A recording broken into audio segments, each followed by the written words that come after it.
Hello and welcome to my channel, The Orchid Hut. My name is Dana, and I really hope that everyone has been enjoying the holiday season safely. I have myself taken a few days off to sort of rest and recharge and visit with small gatherings of friends who I have not seen in person in a long time. So it has been a really nice restful holiday season for me, and I hope everyone has had the same. Be safe with your New Year's plans. So today it's going to be a little bit of an orchid chit chat, updates on a few orchids, plans for a few orchids, things I'm noticing about orchids, and some orchid stories thrown in along the way. So a very sort of mix it up kind of video today. Orchids, during the winter season are, many of them are kind of resting. There's oftentimes not a lot of changes going on during this season, but of course you would never know that it's winter in Texas. We have been having, probably a week now of 85+ degree Fahrenheit weather during the day. Low 70s, high 60 degrees at night.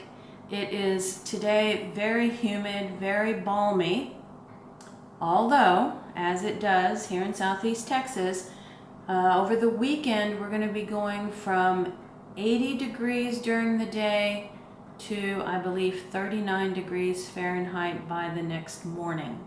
So it's going to be like a 40 to 50 degree drop in temperatures within a matter of like about 12 hours. So that's how we roll here in Southeast Texas. The outdoor orchids are just in permanently now on their shelves in the bedroom under grow lights. They're doing just fine, and I am very sort of relieved that I no longer have this carrying in and carrying back outside scenario that I had during the fall of this year. Okay, so our first update today is going to be on my large white Phalaenopsis, affectionately now known as Penelope. I'm going to insert a little video clip here. She's doing well in the bay window. Her bloom spike is growing. I will also put a link to some other videos in the upper right hand corner of the screen if you would like to see the progression of her bloom spike and how I first identified it, and then how I was sort of training it towards the light, and eventually how I clipped it to the stake. So I will put all of those videos in the upper right hand corner of the screen. But as you can see, that spike is growing like a weed, and it's growing in the direction that I want it to. So I try not to move this orchid too much, just because I want to make sure that I'm keeping it oriented toward the light in the very same way from here on out, so that the blooms sort of develop in sort of that traditional overlapping pattern that they do. Okay, so next up is going to be, let's do this one next. This one's not a Phalaenopsis, so let me get a few of these others out of the way. We'll come back to them. And this one is an intergeneric hybrid. It was one of the better grow orchids that I purchased at the beginning of the fall, and I have not repotted it, have not disturbed it. It is Brassolalia.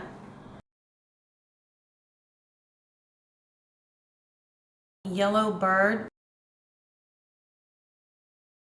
So hopefully the camera can focus on that tag. And the reason that I'm looking at this orchid today is because over the weekend when I was checking in on all of them, I noticed that this orchid not only has some new growth right here and some new roots.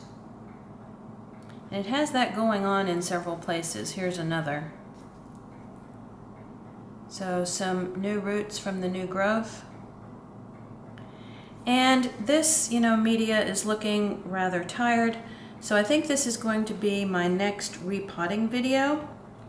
I've had it now, let's see, maybe probably 4 or 5 months. So it has had an opportunity to adjust to my environment. It's under the grow lights right now instead of being outside, but it did spend the summer and most of the fall outside. But I think I'm going to put this one in one of my decorative pots that I got on my Houston shopping spree that I did during the summer. So I'm looking forward to repotting this one in a bit more attractive way. Okay, so that's the first one.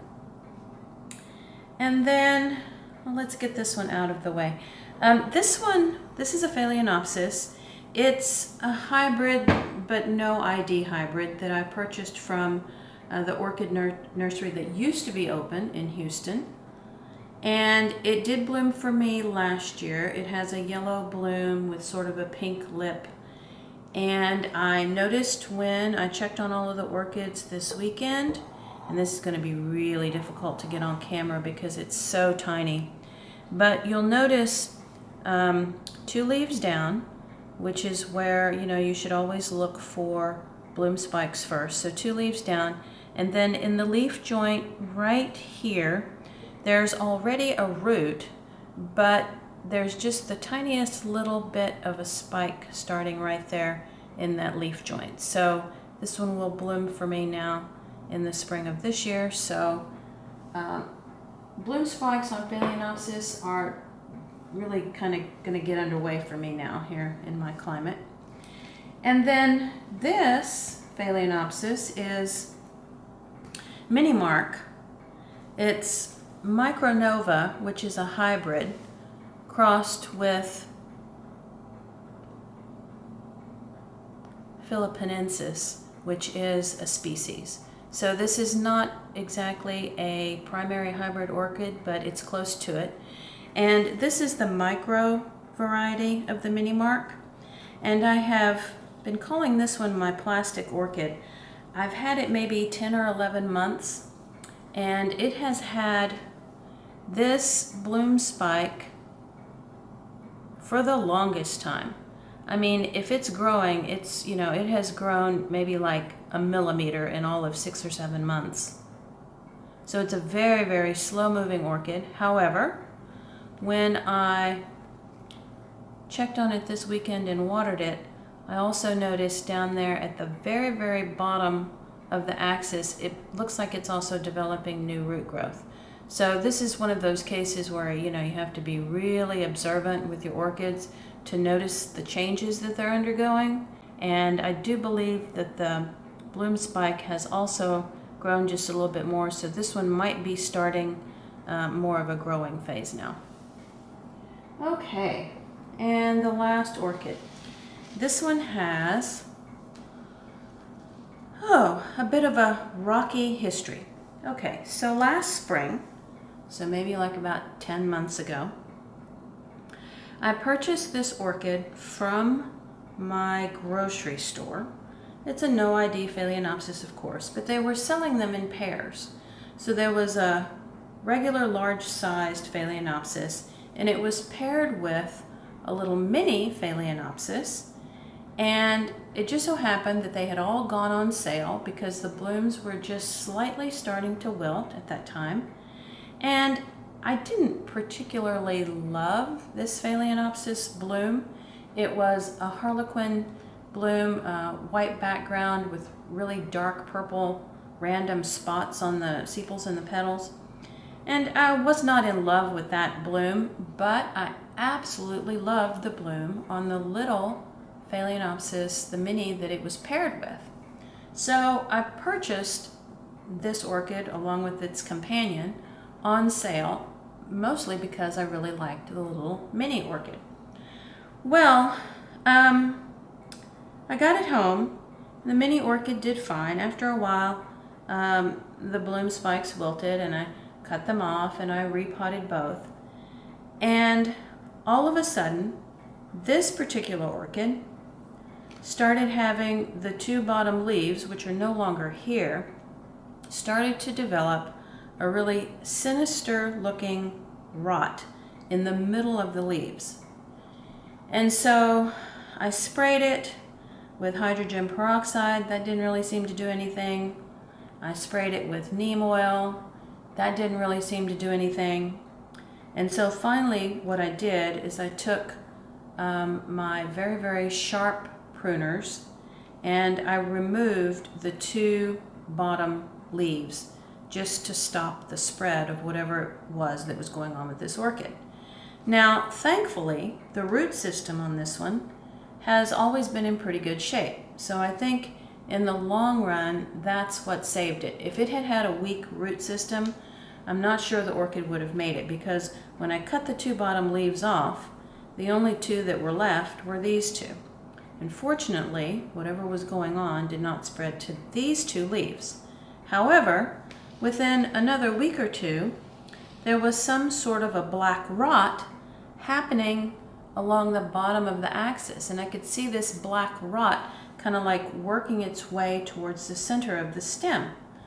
And I thought, oh my goodness, now I have another problem to deal with this orchid. And it had already been in isolation inside the orchid hut outside, away from all of my other orchids, because I didn't know what had been going on with the leaves, and now it had like a rotting stem. All right, so I started spraying it again. Spray, spray, spray. I sprayed it first with hydrogen peroxide for a couple of days, and then I switched over to neem oil for about a week. I sprayed it every morning for about a week, and it finally looked like that black rot or whatever it was drying, and it was no longer spreading. And again, root system not affected, and so I just left it be and just continued to take care of it outside. And eventually, over the growing season, it put on these two new top leaves, so it grew. Root system still doing okay. And now, of course, over the last couple of weeks when I've checked in on it, all of that hard work and extra care that I gave it, it now has another bloom spike. Hopefully you can see it on camera right there.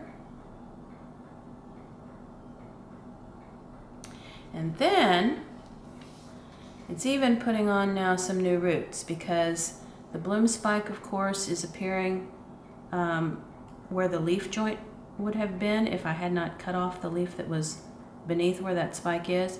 And then it's also getting some new root growth right there. And then there are a couple of other little nubs right here that will be roots, because that's the location from the axis that they're growing from, where roots grow.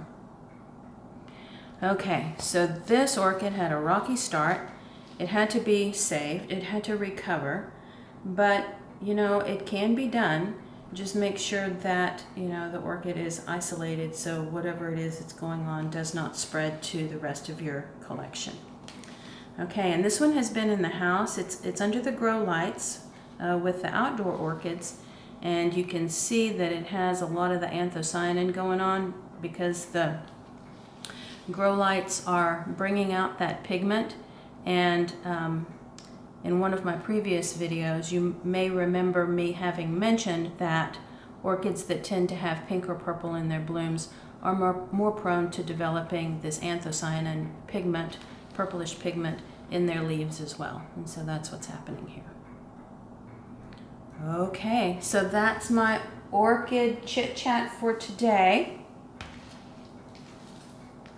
As I check in on all of my orchids every 3 days or so, I'm finding in the winter that they're not really needing water that often, but I am continuing to look for changes, either new growth, new roots, or bloom spikes. I hope you have a great day. Thank you so much for watching. Please give this video a thumbs up, hit the subscribe button, and click on the bell to get notifications when I post something new. I appreciate your time today watching one of my orchid videos. Talk to you next time.